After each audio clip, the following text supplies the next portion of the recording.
Meu nome é Leandro, sou plantonista de Biologia e hoje eu vim responder uma dúvida teórica aqui sobre especiação, beleza? Para começar, então, a falar sobre a especiação, os tipos de especiação, né? A gente precisa falar mais ou menos o que é uma definição desse processo. Então, como é que a gente define esse processo, tá? É um processo de formação de novas espécies, tá? Esse é a ponto-chave, processo de formação de novas espécies, a partir do acúmulo de mutações, beleza? Essa definição aqui, eu adaptei ela para a gente poder falar mais fácil desses dois métodos, digamos assim, dessas duas maneiras de ocorrer uma especiação, tá? Mas essa aqui é adaptada de um livro de faculdade, tá? Que é a Ecologia de Begon, mas, enfim. Tendo essa definição aqui do que é esse processo, do que define esse processo, a gente pode pensar em como ele pode funcionar, certo? E aí eu vou precisar de um certo quê de atenção aqui, beleza? Então a ideia aqui é a seguinte: temos dois tipos principais, temos a alopátrica e a simpátrica, ok? Vou começar falando da alopátrica, tá? Primeiro porque ela é um pouquinho mais fácil de entender, tá? Um pouquinho mais fácil não significa que seja fácil, tá? Por favor. Ela é um pouquinho mais fácil de entender porque ela tem um ponto que é o que define a especiação alopátrica, beleza? Qual que é esse ponto? A gente tem aqui os indivíduos da espécie, tá? Vou fazer com bolinhas aqui. A gente tem aqui vários indivíduos dessa espécie. E aí o que acontece? Por algum evento geológico, tá? Ocorre aqui uma divisão desse meio, beleza?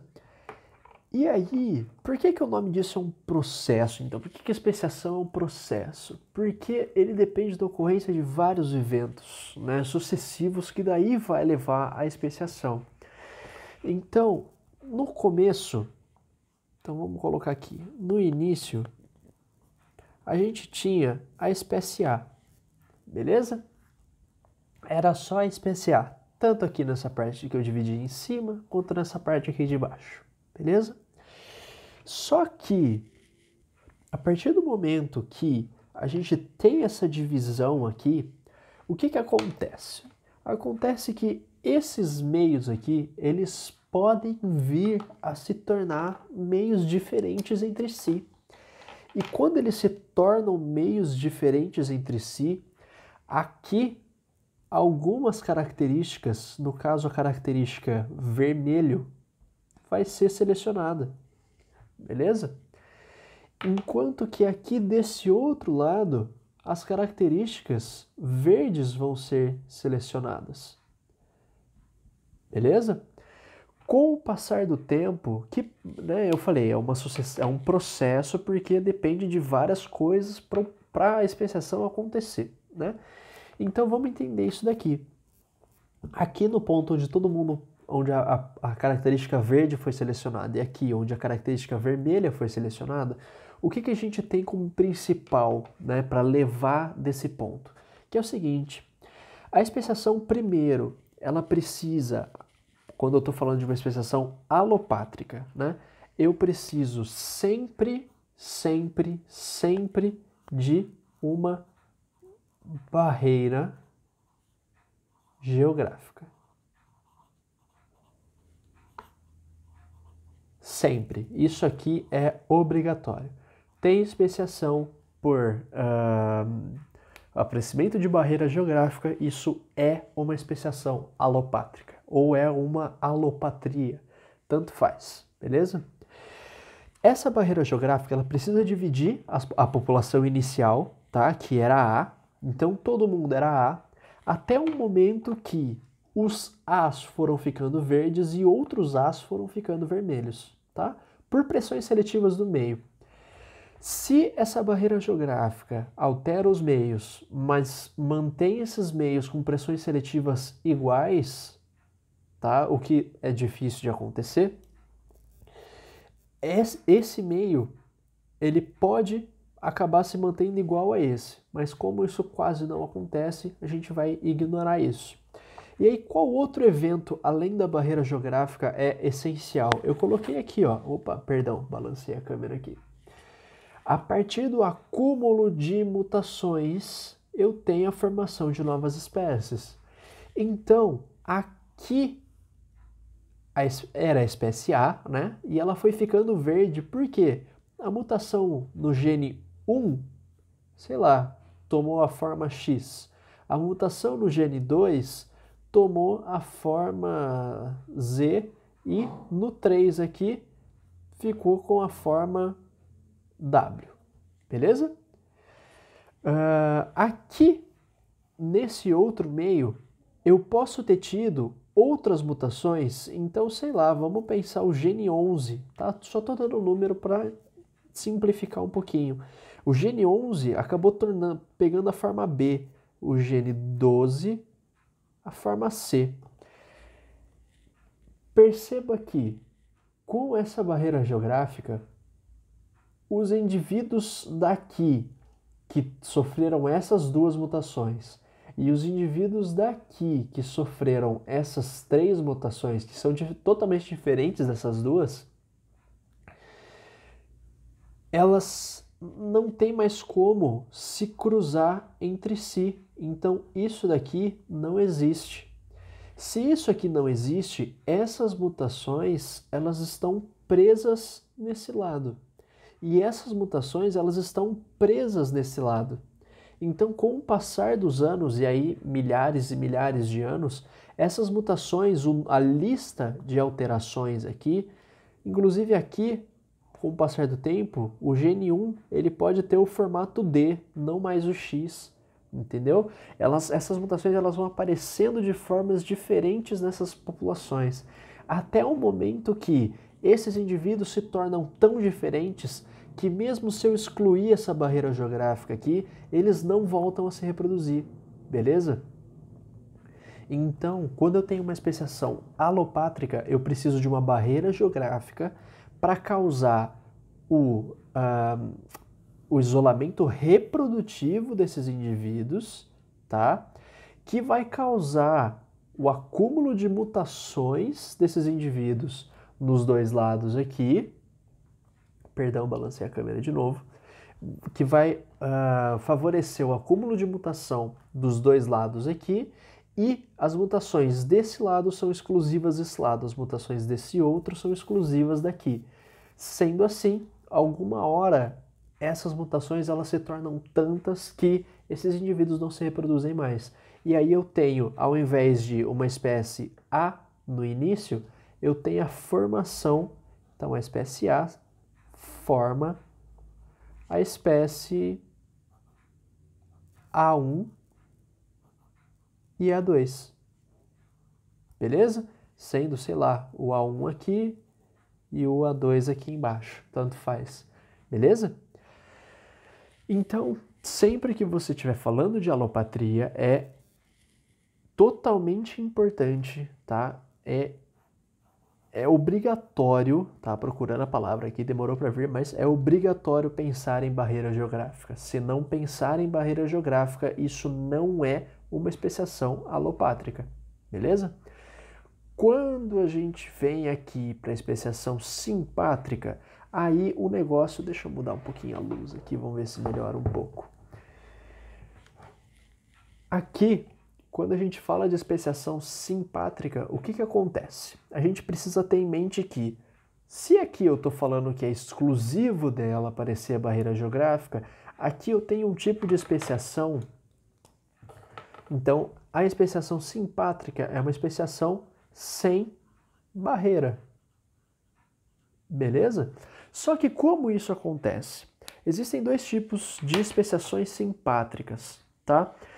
Essas especiações simpátricas, eu vou dar um exemplo até mais bonitinho, tá? Do que falar simplesmente que apareceu algum indivíduo, do que acaba acontecendo alteração por uma especiação por alteração de número de gametas, por exemplo, de número de cromossomos, perdão. Vamos lá.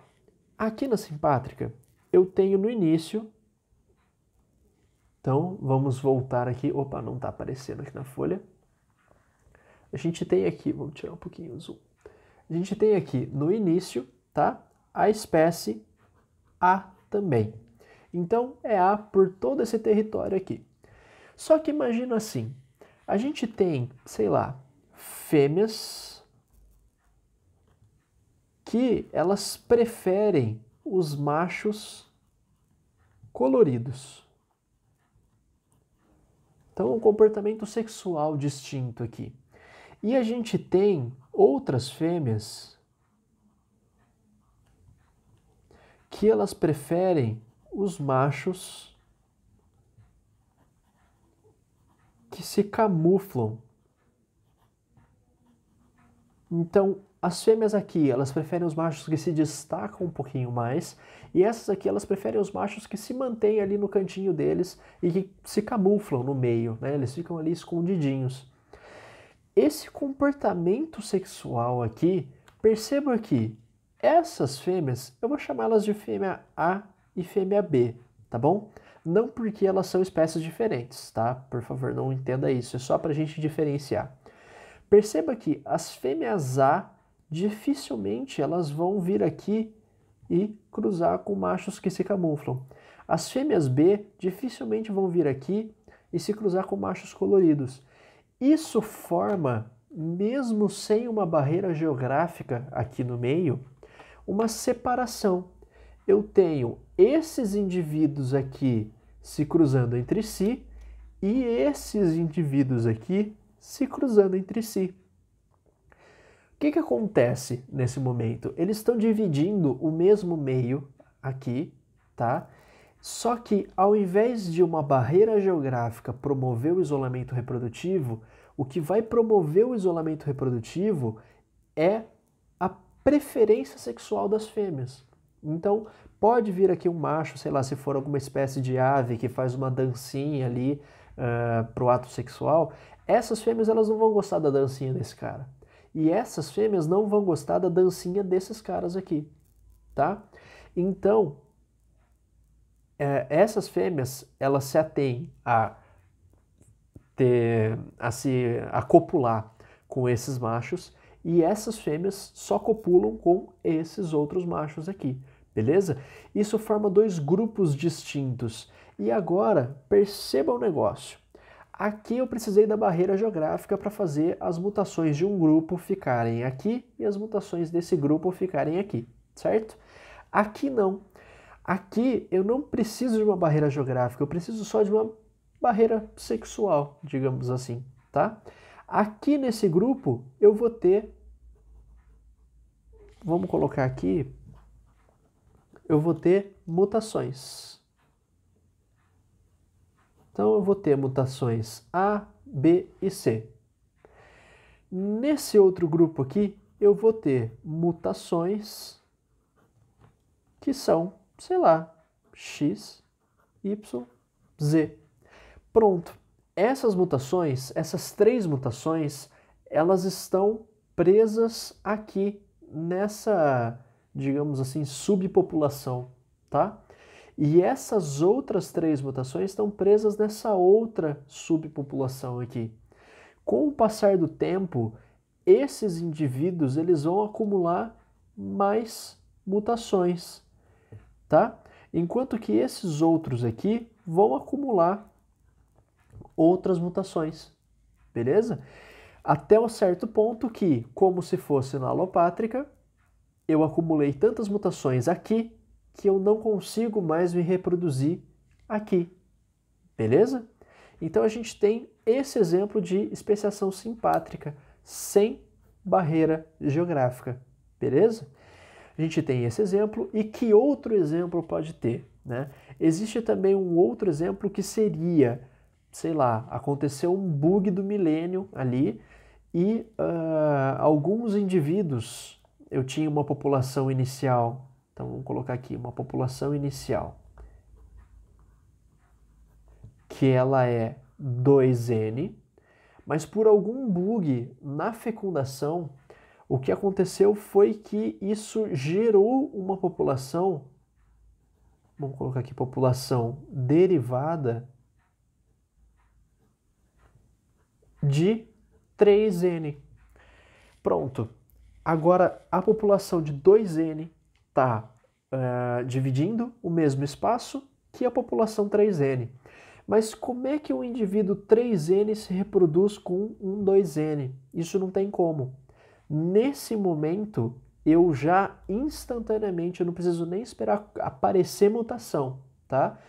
Nesse momento, eu já formo aqui duas espécies diferentes. Já posso chamar a população inicial 2N, sei lá, de espécie A e essa outra de espécie B. Beleza? Então, o principal de entender isso daqui é como acontecem. Alopátrica precisa ter a barreira geográfica, é obrigatório. Simpátrica precisa, aliás, não tem a barreira geográfica, tá? E aí precisa ter ou a formação de indivíduos 3N ou poliploides, tanto faz, ou então uma preferência sexual entre os indivíduos que meio que divida a população, tá? E não permita reprodução entre eles, beleza? Não permita reprodução por hábitos, não por uma barreira geográfica, ok? E outra coisa que é importante lembrar, não existe especiação que seja alopátrica e simpátrica, ou é uma ou é outra, beleza?